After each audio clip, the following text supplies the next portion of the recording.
सबसे बड़ा सवाल है कि ये रूस और यूक्रेन की जंग आखिरकार खत्म कैसी होगी, खत्म जल्दी हो पाएगी या नहीं, ये बड़े सवाल हैं। तो इसी पर बात करने के लिए हमारे साथ कुछ खास मेहमान हैं।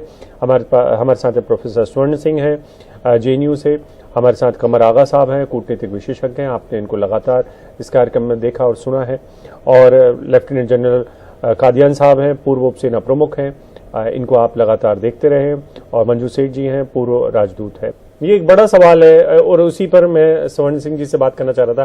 स्वर्ण सिंह जी, ये समझाइए कि क्या यूक्रेन के पास कुछ विकल्प बचे हुए हैं क्या? जिस तरीके से एक विकल्प है कि वो पूरी तरीके से समर्पण कर दे, और जिसके लिए शायद जेलेंस्की और उनके पीछे की जो ताकतें हैं वो तैयार नहीं है। देखिए, जितने विकल्प यूक्रेन के पास हैं, अभिषेक वो पहले से ही दे चुका है। आप देखें कि म्यूनिच सुरक्षा सम्मेलन से शुरू करने के बाद राष्ट्रपति जेलेंस्की कह चुके हैं कई बार कि राष्ट्रपति पुतिन यहां और जब मिलना चाहें वो मिलने को तैयार हैं। ये भी कह चुके हैं कि नाटो पे हम शामिल नहीं होंगे, इस पर भी बात करने को तैयार हैं। जो क्षेत्रीय 2 राष्ट्रों की घोषणा की रूस ने, उस पर भी बात करने को तैयार हैं। अब इसके अलावा वो सीधा जाकर सरेंडर कर दें, शायद ये एक विकल्प उनके पास बचा है जो वो अभी तक लेना नहीं चाहते हैं, मुझे लगता है।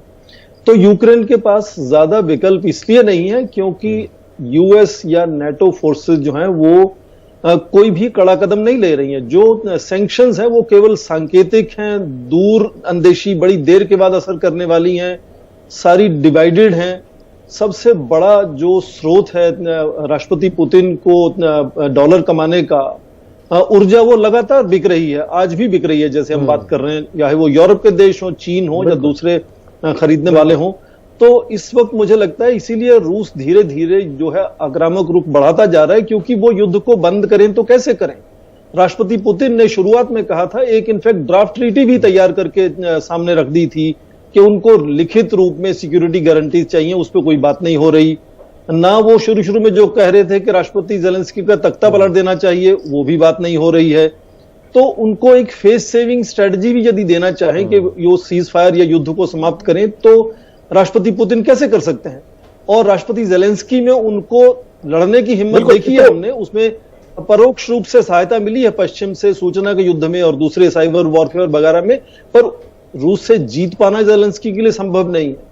तो इस वक्त बड़ी असमंजस है कि क्या नेटो, यूरोप, अमेरिका सामने बढ़कर कुछ वो गारंटी एक तरह से देने की बातचीत तो शुरू करे ताकि एक फेस सेविंग हो राष्ट्रपति पुतिन को ये युद्ध रोकने के लिए।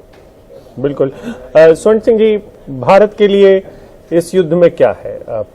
सिर्फ इतना ही कि हमारे नुकसान तो हैं, लेकिन हम क्या क्या और कर सकते हैं जिससे हमारे देश की जनता पर बोझ थोड़ा सा कम दिखाई दे? क्योंकि यूरिया का बोझ का मतलब होगा, यूरिया की कीमत बढ़ने का मतलब है कि खाने पीने की कीमतों में बहुत बढ़ोतरी हो जाने वाली है।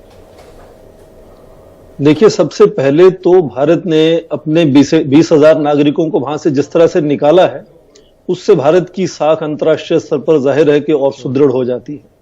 यहां तक इसकी आर्थिक व्यवस्था पर असर की बात है, ये पहली बार नहीं होगा यदि भारत सस्ते दामों पर रूस से सामान खरीदेगा या रुपए रूबल का व्यापार करेगा। पहले भी इस तरह का हो चुका है। सोवियत संघ के विघटन के बाद जब रूस को बहुत आर्थिक संकट आया था, तब भी भारत ने इस तरह की सहायता उस वक्त की थी। तो इसमें कोई नया काम नहीं होगा यदि भारत तेल या गैस और बड़ी मात्रा में रूस से खरीदने की कोशिश करेगा सस्ते दामों पर और रुपए रूबल का इस्तेमाल करके। उसके अलावा बस एक छोटी सी बात,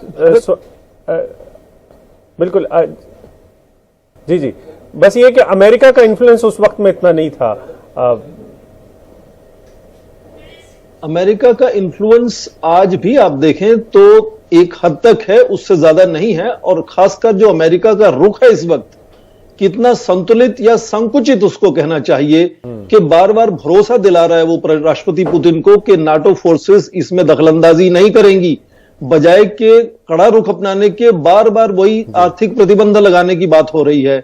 मैं ये कह रहा था कि अनाज को लेकर और खाद्य तेल को लेकर भी भारत निर्भर है रूस और यूक्रेन पर।